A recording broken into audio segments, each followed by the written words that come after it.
Every Rolex watch is given a reference number which tells someone information about the watch. Despite the reference number being only 4 to 6 numbers long with some letters on the end for certain models, it is split into 4 sections: the model type, bezel type, material and bezel colour. I think if you are trying to gain interest or knowledge of luxury watches, the best place to start would be Rolex and their reference numbers, as you can learn a lot about a watch just from the reference number alone. In today's video, I will be giving you an insight and understanding of what the reference numbers indicate about a Rolex watch. Consider this a guide to Rolex reference numbers. Let's get into it.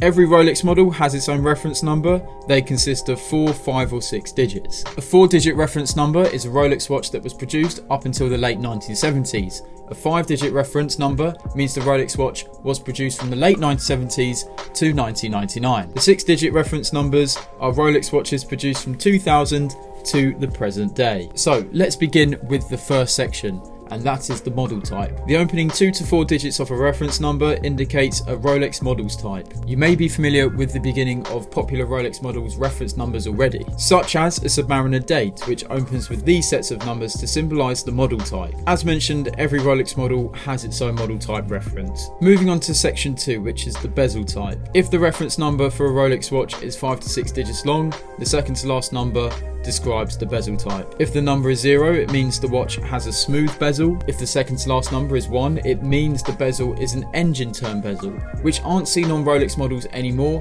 as they have been discontinued. If the second to last number is 2, it means the watch has an engraved bezel. If the second to last number is 3, it means the watch consists of a beautiful fluted bezel, which is my favourite Rolex bezel. If the second to last number is 4, it means the watch has a handcrafted or bark finish bezel. Like the engine turn bezel, these are discontinued. Rolex do not include number 5 in this section, so straight on to number 6. If the second to last number is 6, it means the watch has a rotatable bezel, which are seen on Submariner and GMT models. Lastly is 7.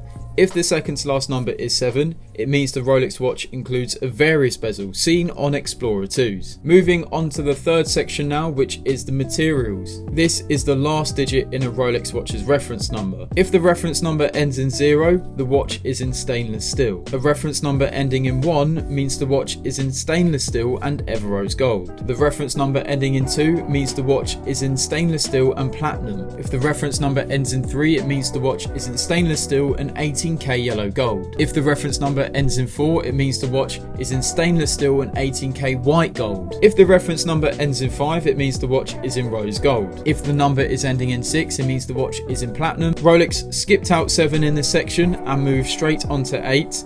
If the reference number ends in the number 8, the piece is in full 18K yellow gold. And finally, if the reference number ends in 9, the watch is in 18K white gold. This final section does not apply to all Rolex watches, only certain models. This section refers to the bezel colour. You may have noticed popular models like the Submariner Kermit or the GMT Pepsi have letters at the end of their reference numbers. These are abbreviations for colours. There are also abbreviations for gemstones used. It is important to point out that as Rolex is a Geneva-based brand, French is the official language of Rolex, meaning the abbreviations are from French words. But don't worry, I will translate and you will see the actual meaning on screen. So let's go through them. If the reference number ends in LN, this means there is a black bezel. Ending in LV means there is a green bezel. Ending in LB means there is a blue bezel. This abbreviation has only been seen on one Rolex model, and that is the Rolex Milgauss 116400 GV. GV stands for green crystal. If the reference number ends in BLNR, it means the bezel is blue and black. Ending in BLRO means the bezel is blue and red. Ending in CHNR means the bezel is brown and black. Ending in GRNR